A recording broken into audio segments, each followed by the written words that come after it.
Queridos irmãos, sejam todos bem-vindos à Casa de Fabiano de Cristo, nesse momento de reflexão, onde iremos então fazer a leitura do capítulo 45 do livro Caminho, Verdade e Vida, psicografado pelas mãos de Chico Xavier pelo Espírito Emmanuel.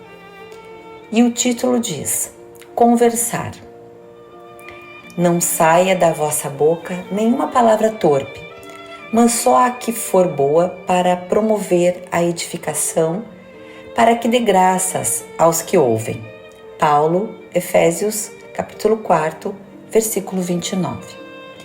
O gosto de conversar retamente e as palestras edificantes caracterizam as relações de legítimo amor fraternal.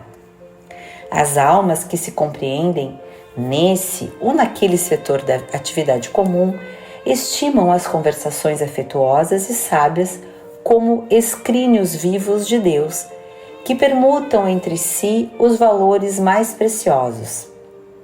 A palavra precede todos os movimentos nobres da vida, tece os ideais do amor, estimula a parte divina, desdobra a civilização, organiza famílias e povos. Jesus legou o Evangelho ao mundo, conversando. E quantos atingem mais elevado plano de manifestação prezam a palestra amorosa e esclarecedora. Pela perda do gosto de conversar com alguém, pode o homem avaliar se está caindo ou se o amigo estaciona em desvios inesperados. Todavia, além dos que se conservam em posição de superioridade, existem aqueles que desfiguram o dom sagrado do verbo, compelindo as maiores torpezas. São os amantes do ridículo, da zombaria, dos falsos costumes. A palavra, porém, é dádiva tão santa que ainda aí revela aos ouvintes corretos a qualidade do espírito que a insulta e desfigura, colocando-o imediatamente no baixo lugar que lhe compete nos quadros da vida. Conversar é possibilidade sublime. Não relaxes, pois, essa concessão do Altíssimo, porque pela tua conversação serás conhecido.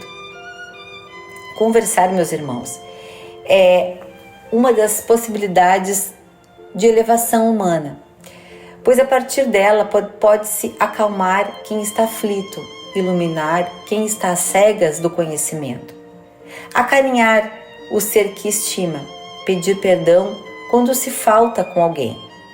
Sim, conversar é possibilidade sublime, como diz Emmanuel. Paulo de Tarso nos ensina que devemos ter vigilância quanto àquilo que falamos, pois nem tudo o que dizemos será útil àquele que ouve.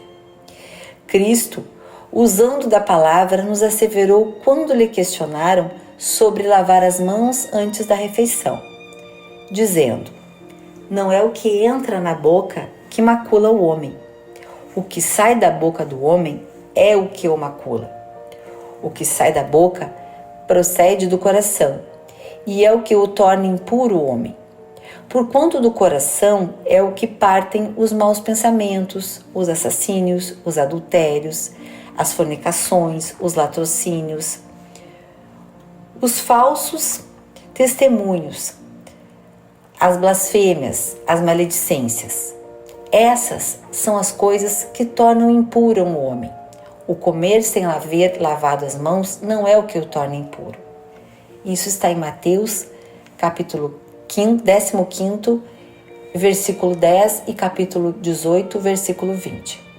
Essa passagem evangélica, meus irmãos, é muito utilizada por aqueles que querem justificar de modo jocoso algo que falaram. Querem justificar um vício relacionado à ingestão de ingredientes nocivos à saúde. No entanto, o Cristo quis nos ensinar que devíamos ter cuidado com os pensamentos que nos fazem muito mal e nos fazem levar o mal ao nosso semelhante através do que falamos. De outro modo, quis também dizer que atender religiosamente apenas às práticas exteriores esquecendo de iluminar-se por dentro, nada adianta para a religião. E Kardec assevera, no Evangelho segundo o Espiritismo, capítulo 8, item 10, nula é a crença na eficácia dos sinais exteriores, se não obsta a que se cometam assassínios, adultérios, espoliações, que se levantem calúnias, que se causem danos ao próximo, seja no que for. Semelhantes religiões fazem supersticiosos, hipócritas, fanáticos, não, porém, homens de bem. Isso é o que mais importa. Que aprendamos a fazer uso da palavra conforme Paulo, inspirado em Jesus. Se não temos nada a dizer, nada que edifique, que a gente silencie. Mateus nos trouxe, como já foi dito, a boca fala daquilo que o coração está cheio. Pois bem, meus irmãos, e o que o nosso coração está cheio? Do que ele está cheio? Já fizemos essa reflexão? Para termos a resposta, devemos analisar a nossa forma de nos comunicarmos, analisarmos nossos pensamentos, nossos desejos. No caminho da evolução, é imprescindível passarmos pela esquina do autoconhecimento. Se existe tanta morosidade em nossa caminhada, é por conta da nossa falta de reflexão existencial.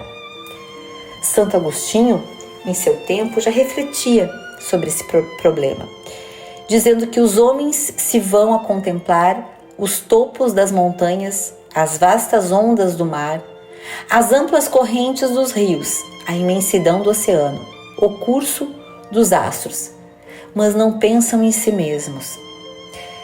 Conseguimos fotografar Marte, mas ainda não deciframos os nossos defeitos. Descobrimos nossas espécies, mas não descortinamos nossas tendências. O exterior nos deslumbra e o interior nos atemoriza. E com isso seguimos muitas vezes pronunciando palavras ásperas, verbos envenenados, difamação irresponsável.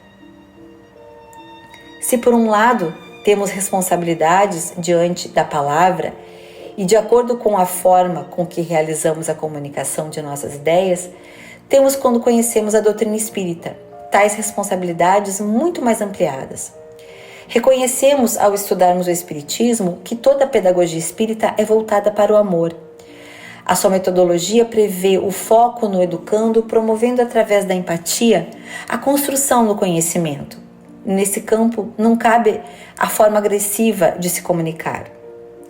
Kardec nos diz que se reconhece o verdadeiro espírita pela sua transformação moral e pelos esforços que faz para domar as suas más inclinações.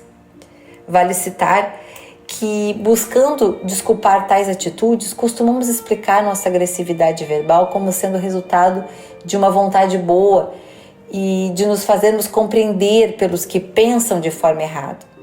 Ledo engano, meus irmãos. É impossível impulsionar algo para o bem utilizando-nos do mal de forma agressiva, de palavras ásperas. Toda expressão desequilibrada reflete a essência daquele que a pronuncia, e não há aprendizagem positiva com ações negativas. A única aprendizagem possível, queridos irmãos, é através dos exemplos que damos dia a dia, dos exemplos que somos testados, diante de palavras agressivas não revidarmos, diante de ofensas estendermos a outra face. É nessa linha do pensamento que vários benfeitores espirituais nos trazem ideias, frases, reforçando que vale muito mais fazer o bem, vale a pena fazer o bem, vale a pena calarmos diante das agressões, diante de palavras que nos machucam, que nos ferem. Toda a obra espírita, todos os textos redigidos dentro do âmbito espírita são revestidos de amor, mesmo que seja para tratar de assuntos da mais alta gravidade ou ainda para a defesa de ideais ou de pessoas. Emmanuel nos traz uma frase dizendo: torna-se inútil a elevação dos objetivos sempre que haja rebaixamento moral nos meios. Para encerrarmos esse momento de reflexão e para levarmos isso conosco, eu trouxe uma poesia de Joana de Ângeles, onde ela fala: falar significa a ação de exteriorizar o pensamento pelo verbo. Diante disso, um simples exame demonstra que a fala move o mundo. Jesus, falando, dividiu a história entre antes e depois da sua presença. Missionários vários, de Sócrates aos dias atuais, com a sua fala, mudaram e mudam vidas, proporcionando plenitude mediante a consolação e o esclarecimento. A voz é instrumento delicado e de alta importância na existência humana, sendo o único animal que consegue articular palavras, modulando o som e produzindo harmonia.